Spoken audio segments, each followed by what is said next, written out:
NBA over-unders part two, the Eastern Conference. Starting off the Central Division, Cleveland Cavaliers 56 and a half. Last season, 64 and 18. So a bit of a regression for this over-unders. A lot of that being the Lonzo Ball departure, Larry Nance, Thomas Bryant. Or no, those are the people that they gained. They lost Ty Jerome and Isaac Okoro.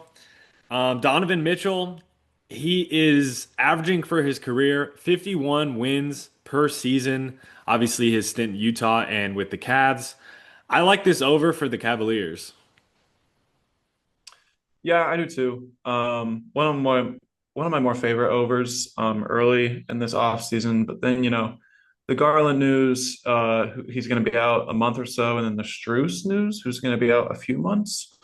It's kind of a red flag, but in the end, I kind of like Lonzo as a fit more than Jerome with this team. Larry Nance is probably the best backup big they've had in years because they got the Mobley Allen duo, but they've never really had a real backup. They've always kind of had to stagger those two big men. They've been rolling out like Tristan Thompson these last few years, which is kind of weird, but they got Thomas Bryant, Larry Nance. I think they finally got some good center rotations behind their two main guys.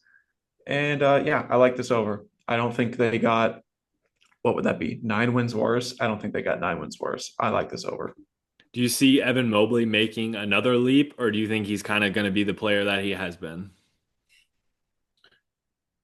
Um, I think he's going to be a player that he's kind of been. The shot, I think, is always going to be questionable. I think the real ways he can like keep getting better is just his passing and his ball handling. He's already pretty good at that at the position, and we know he's stellar on defense.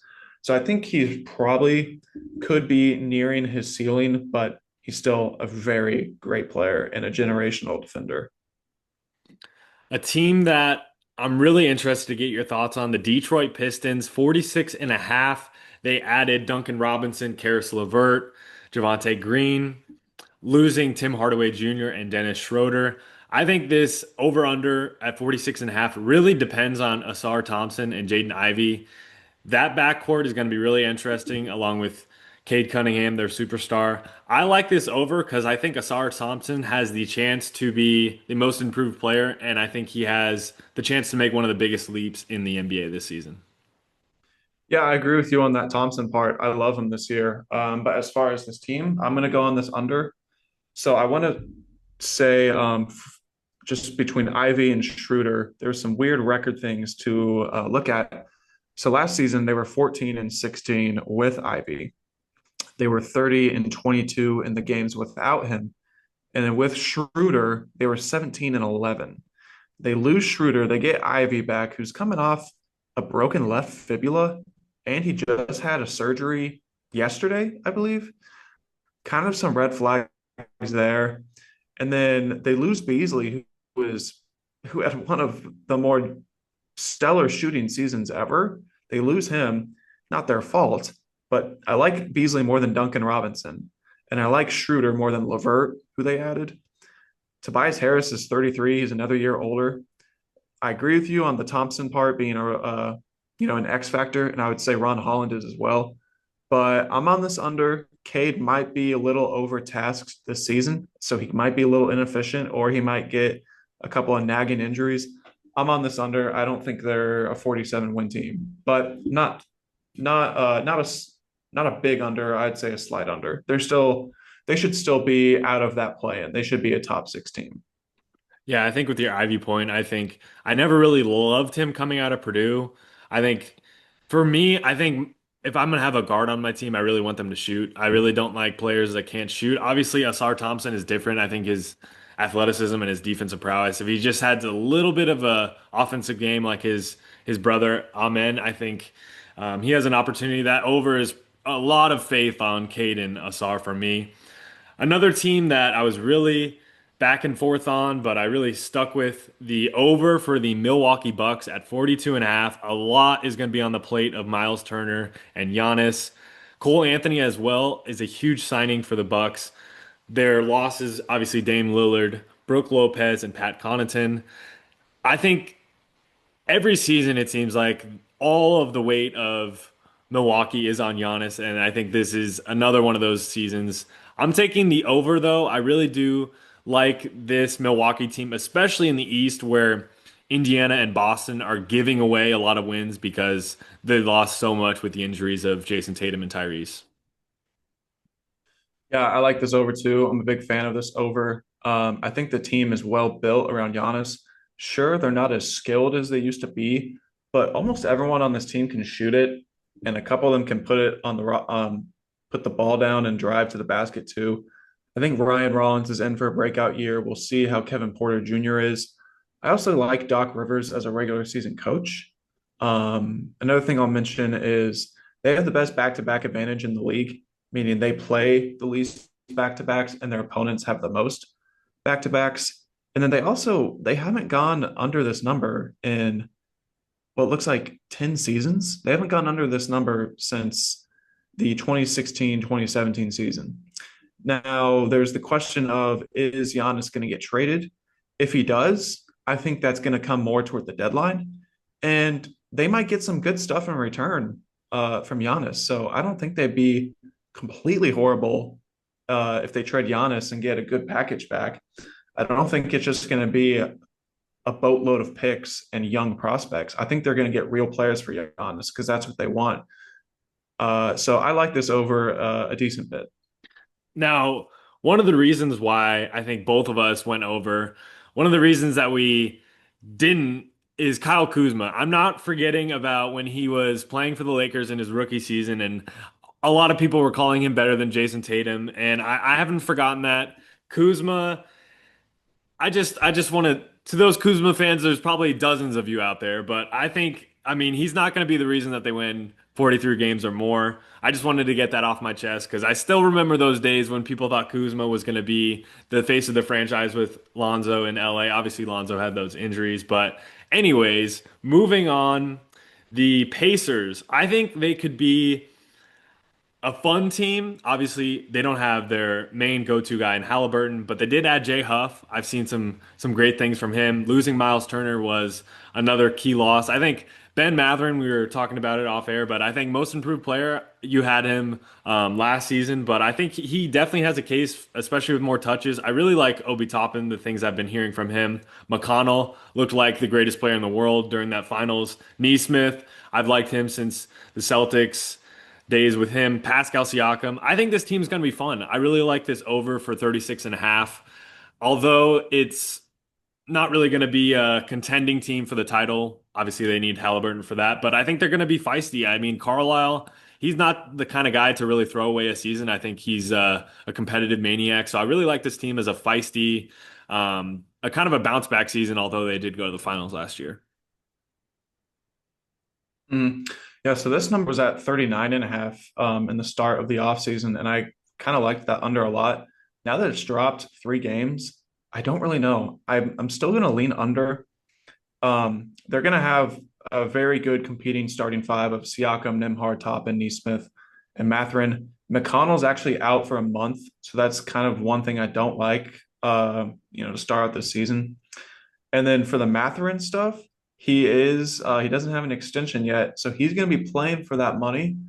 But is that version of Mathurin going to lead to a good amount of regular season wins? I don't know about it. We'll see what Siakam is like as a one man on this team.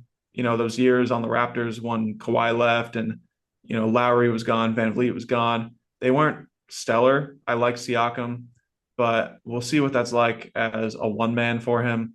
I still like the other guys on this team. One thing I do like your point on the Rick Carlisle being a competitive coach. I will say though, they have their first round pick. They might, maybe this McCall injury is bigger than it might seem. Maybe they're struggling to start. Maybe one of Nembhard or Siakam gets hurt. They have their pick. They might just, tank it out for the season, get a good pick, and come back for next year. I don't love the under, but I'm still going to be on the under for this team. Yeah, it'll be interesting to kind of see how the Pacers and Celtics handle an injury to their star player this season. One of your favorite players, if not your favorite players in the NBA, Josh Giddey. extended 4 years, $100 million for Chicago, 32 and a half. They did add Isaac Okoro and they did lose Lonzo Ball. I'm a big fan of Josh Giddey as well. I really love Buzelis for the Bulls. I was looking at the odds for the play-in. This Bulls team is at a plus 180 for the play-in, which they seem to be in it every single year, along with the Atlanta Hawks. I'm taking the over for this Bulls squad 32 and a half. Yeah, let's go ahead and say early lock of the year, Bulls playing. I love those odds at plus 180. That's awesome. And I'll go ahead and spoil a lock. I'm on this over as well. I love this team. Post Levine trade, they went 18 and 14, which is a 46 win pace. They actually finished the year 15 and 5. Now you can say that's the end of the season. Some teams aren't trying as hard. That's valid, completely valid. But I love the way this team was playing. They are fast. They have guys who are still wanting to prove themselves. Like last season, I was watching this team a lot.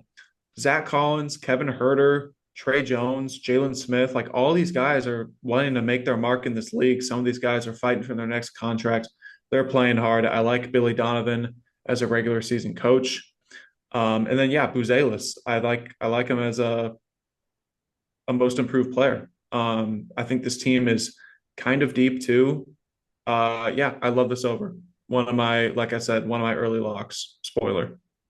Switching over to the Southeast Division, Orlando's coming in at 50 and a half, which would be a 10-win improvement from last season. Obviously, one of the biggest additions during the finals, Desmond Bane was signed by the Orlando Magic. They did lose Trey Jones or Tyus Jones. Or no, they got him. And then they lost Cole Anthony, KCP. I think the storylines to watch, Jalen Suggs, how does he look returning to this squad? Jace Richardson, I think he can make an immediate impact as a rookie out of Michigan State. And then a big question for this team, Franz Wagner, we saw him have a great shooting season a couple seasons ago, but he hasn't really been able to replicate that. I have the under for this Orlando Magic squad. I don't know if they can reach 50 wins in this East. Yeah, I agree. I think the jump in that many wins is too much. I don't think they got 10 wins better. Suggs is not healthy right now. There was a quote a couple weeks ago from Coach Jamal Mosley about his knee, and it wasn't an awesome quote. I can't quote it right now, but I'm pretty sure Suggs isn't fully healthy right now. The Bane addition in theory is like very good. He's another creator, another shooter, but let's see if they can actually implement him into that kind of system. They've never really had a player like this since they've had Paolo and Franz. So we'll see how that implementation goes. Another thing to note here, they travel the most miles this season. I kind of a red flag for me, especially on this team who's kind of had nagging injuries over the years. I also think Tyus Jones is probably done as like a real effective player. It's kind of a red flag last season when he gets signed to the Suns and they're like, oh, finally a real point guard. And he gets played out of the rotation for Colin Gillespie. Uh, Health is a big question. I'm on the under. I agree with you.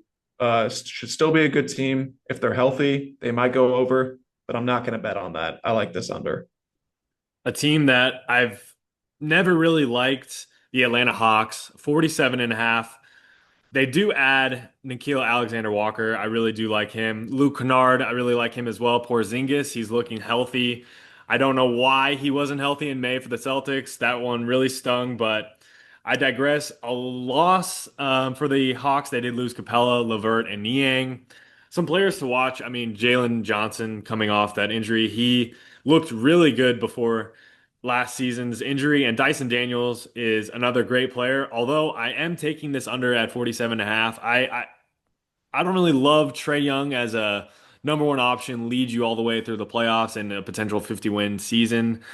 I really like him as a player, but he hasn't really shown enough to put my full faith that they'll reach 48 wins or more. Yeah, this line is a big jump from winning 40 games last season. I'm going to go over, but I don't love it. They were one of my swing teams. I think this is probably the best roster they've had with Trey Young. It's definitely the best defense they've ever had. But when Trae Young's off the floor, I don't know where the offense efficiently comes from. But on the contrary, that defense should be stellar when Trae Young is off the floor. Jalen Johnson's health is a key. I love him. I think everyone loves Jalen Johnson. But if he's on the court, I like the over. I'll also mention Porzingis is on a contract year. Last time he was on a contract year was with Washington, and he had an awesome season. He got paid and traded for by the Celtics. And if the Celtics like a guy like that, I think that's good for him. I think Zingas on a contract year should be playing well. And then I'll also mention Trae Young has a player option for next season. I think he's going to want to play hard to get that extension since there's been some questions on that. So I think Trae and Kristaps are motivated to play well to get their money. And then outside of that, I like everyone else on this team as far as defense goes and the ability to play throughout a regular season. I love Dyson Daniels. I love Reese Shea, Kongwu. I'm on this over, but it's not a confident over. Oh, another swing team that I had, the Miami Heat at 38 and a half. They added Fontecchio, Davion Mitchell, Norm Powell, Precious Achua. All those guys really kind of fit into the Heat culture. They did lose Kyle Anderson, Haywood Highsmith, Kevin Love, Duncan Robinson as well. This one was I was back and forth on. I really do love their rookie Yakachonis, but I got to take the slight under for this Miami Heat with that 38 and a half number. Yeah, I agree with as another swing team. I agree. I like the over. They haven't gone under this number. And I think it's more than 9 seasons. I haven't updated that, but anyway, they don't go under this number too often, really ever, it seems. Fresh start away from the Jimmy Butler situation. He's gone. They can finally just, take a breath in this preseason and training camp and just play Miami Heat basketball.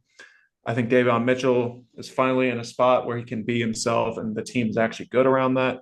They got Norman Powell for free, a fresh new start season for Andrew Wiggins, who they acquired last season. We need Bam to bounce back a little bit. That's a question mark. Tyler Hero is out for, let's say, a month, maybe a little more than that. But if I had to say, I'd go over just because I believe in Spoelstra and the whole team's ability just to find guys to win games. They're really good as an underdog. I don't love it because, like I said, they were a swing team, but I'm on their over 38 and a half wins.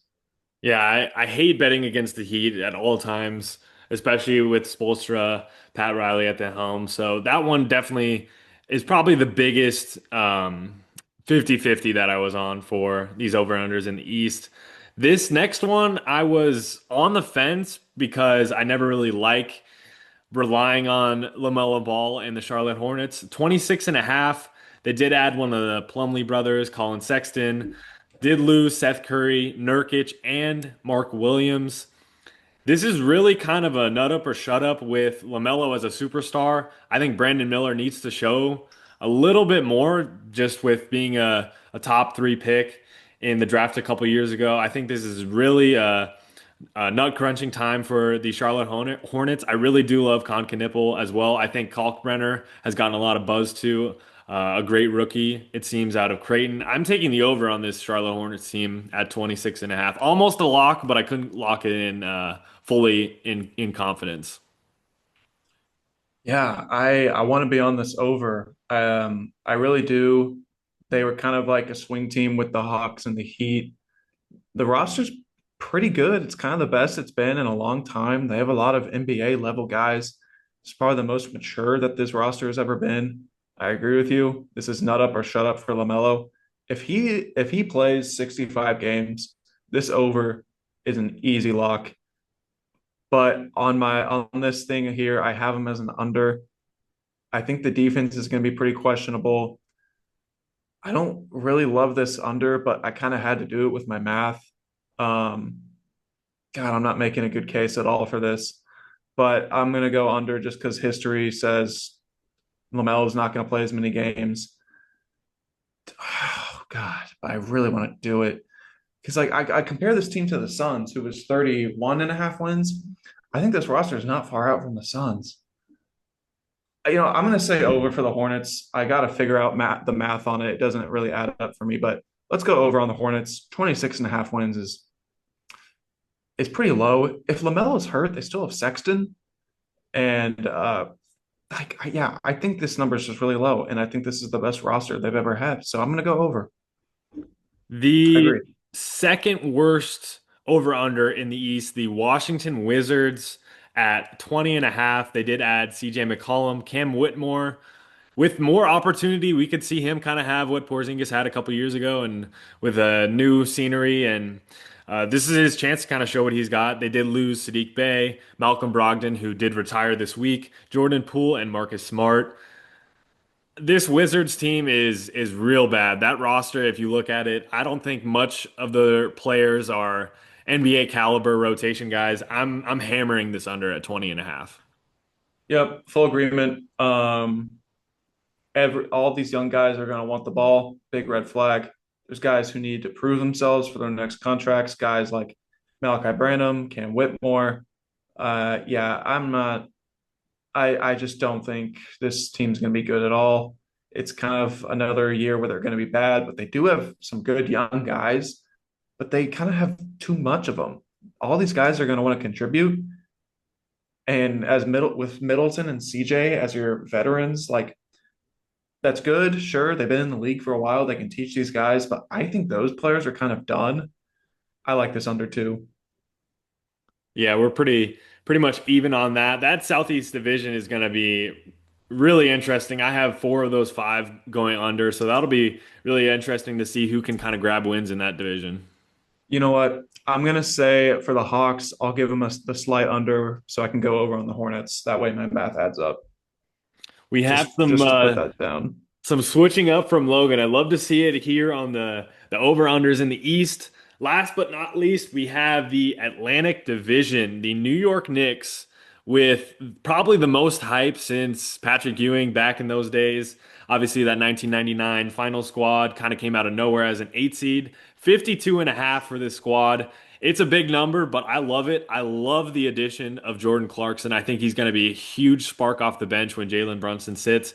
Another addition that I might like even better, Yabusele. He was on the Celtics when he was a rookie. He wasn't that good, but then he had a year off. I believe he went back into Europe and had quite the stellar performance. He was performing really well for that French team in the Olympics in the 2024 Olympics. They did lose Precious Achua. This is Mike Brown's first season in New York. I think he's going to lead this squad. Obviously, Tibbs had his coaching style just pretty much full foot on the gas, played the players as much as they could. I'm surprised Mikal Bridges didn't get injured and Brunson, all those guys. So I have this Knicks squad. I really do like them. I'll give them the over. I think they are going to um, they're going to have the greatest advantage from the Pacers and the Celtics losing a lot of wins. I think they're going to kind of, I can't find the word for it, but I think they're going to succeed most they're going to take the most wins from the Pacers and Celtics organizations. Yep, I agree. I'm on this over. I love the team. I like what they did for this bench. I like Mike Brown as a good regular season coach. He's won this Coach of the Year award twice already.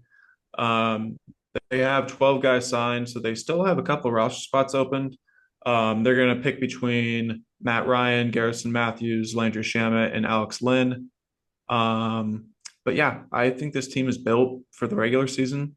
Um, Not much more to say. I love this over. A team You that hit I on think everything I is agree with. a team that I think is an absolute stay away, the Philadelphia 76ers.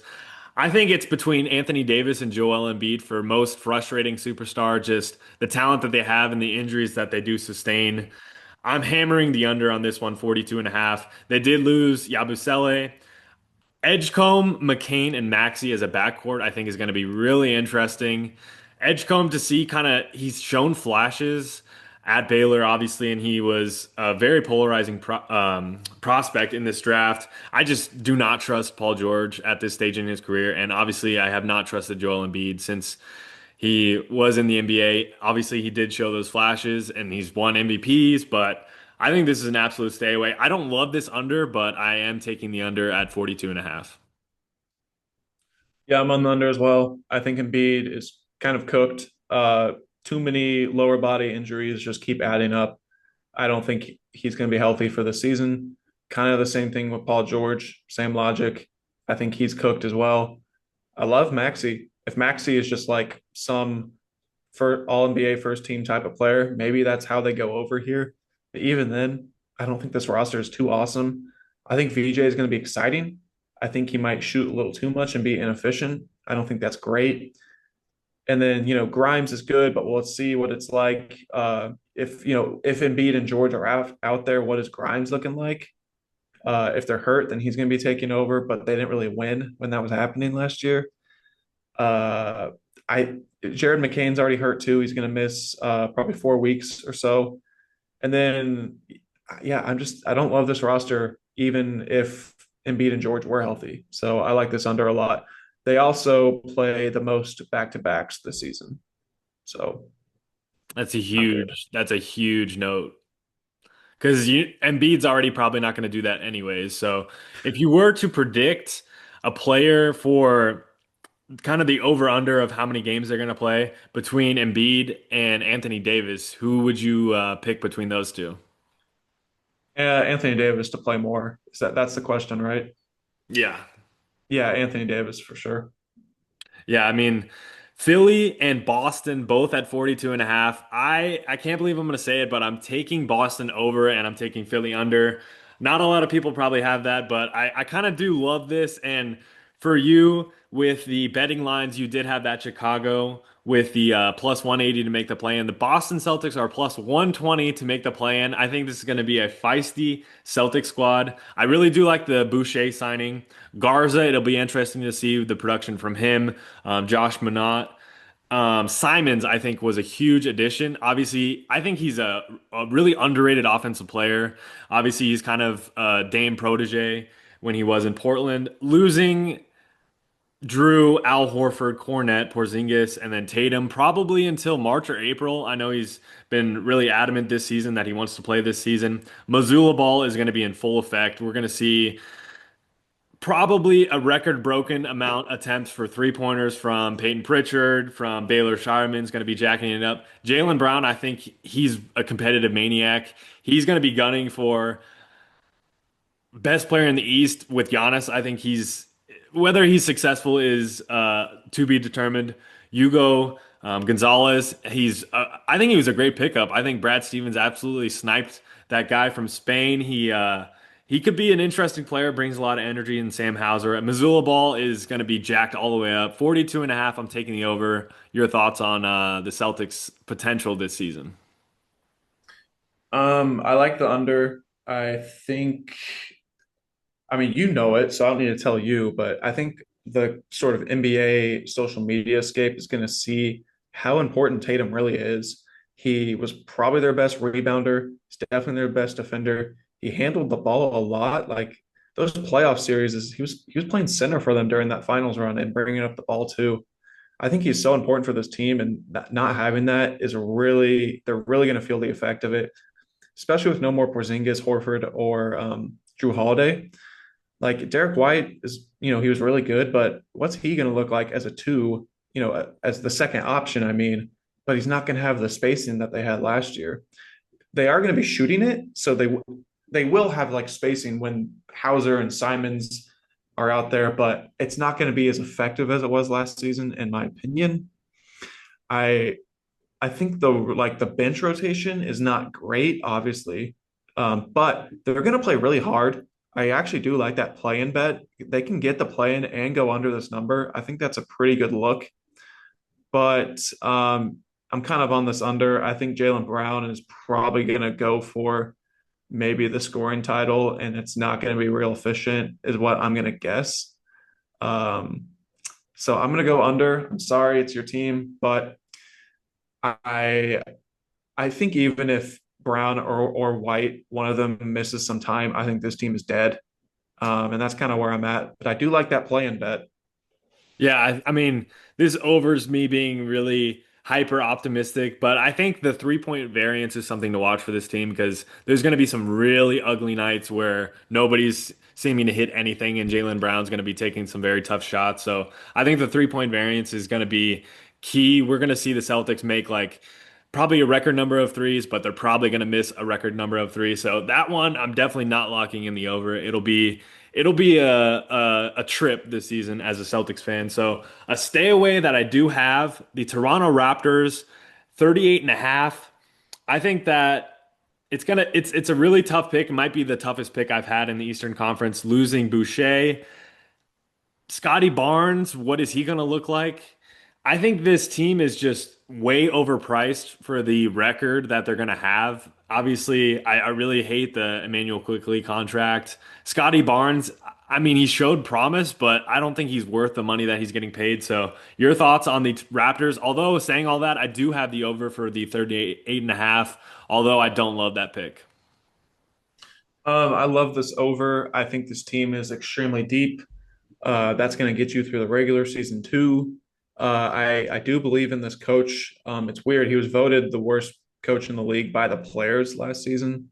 Um, but I think he's actually pretty good. They were trying to tank toward the end of the year, and he was just good. The guys that were playing were just too good. And when you have a roster that is as deep as they are, in my opinion, I think that's going to get you over 38 and a half wins. I think they're going to be good defensively. The offense might be a question, but we'll see how it looks. I think regardless, even if someone gets hurt, they're going to be able to fill it in quite well. I like this team to go over 38 and a half wins. Last but not least, the Brooklyn Nets at 19 and a half, adding Michael Porter Jr. and his podcast stardom that he kind of stirred up this offseason. Terrence Mann, Haywood Highsmith, and then obviously a huge loss in Cam Johnson and D'Angelo Russell. They drafted a bunch of rookies that need the ball, Danny Wolf, Demon, a bunch of guys that need it. And I think there's just too many cooks in the kitchen for this squad. I'm taking the under at 19 and a half. Cam Thomas, I think he could be a interesting bet for leading scorer in the NBA. He did have 24 points per game last season on 18 shot attempts. I think that number is going to go up into the 20s. I think he's going to shoot the heck out of the ball. This Nets team is probably them or the Wizards will probably be my least watched team on League Pass, but the Nets under your thoughts for the last team in the Eastern Conference. So I think the roster just isn't as bad as it looks on paper. I think they have some guys that are pretty good and wanting to compete. I like Claxton. I love Day'Ron Sharp. Zaire Williams was showing real promise at the end of the last season. They got Terrence Mann still. Porter and Cam Thomas should be good. Highsmith I like from the Heat. I kind of wish the Heat kept him. And then Noah Clowney, third year guy. I think he has a lot to prove. Jalen Wilson too. I think these guys are good. But I'm going to go under because I think eventually they're going to be playing their rookies a lot. And when you have young or when you have rookie guards operating your team, it's kind of a red flag. It's like having a young quarterback, having a young guard. Who knows? There's a lot of experience you got to get when you're developing young guards. I really wanted to be on this over. And then Joe Tsai had a quote, their owner had a quote saying, we have one good pick in 2026, and we hope to get a good pick so you can predict what kind of strategy we will use this season. I loved the over. Well, that's a strong word. I liked the over. And then I just read that quote, and I'm just like, I can't do it. So give me the under on this team. In terms of big man for this draft, obviously Danny Wolf is on the Nets. Between him, Malawach, and Hanson, of those three, where would you, if you were to start, bench, and then cut those three, which one would you pick for those? I'll start Malawach. That I just love that archetype of a quick screen setting, rolling to the rim, catching a lob, defending the rim too. I love that kind of archetype. His measurements are amazing too. His height and wingspan. I would start Malawach and then, oh gosh, the thing with Hansen is it's like he's young and he did all the stuff he did in the Chinese basketball league. He still looked good in preseason and summer league. So like, oh man, I don't know. What would you do? It's tough, but I think I would bench Hansen and cut Wolf. I mean, Wolf is so interesting to me, like him being kind of a point center in college and his dribbling ability. But I think the shooting is a little bit of a worry for him, and then the athleticism for Hansen's a little bit of a worry. Obviously, Chinese Jokic has been thrown around, but I mean, nobody's like Jokic. He's probably the best player in the NBA. But I think I would have to do that. But it's close. That'll be interesting to see. Obviously, the guards in this draft and the forwards are stellar.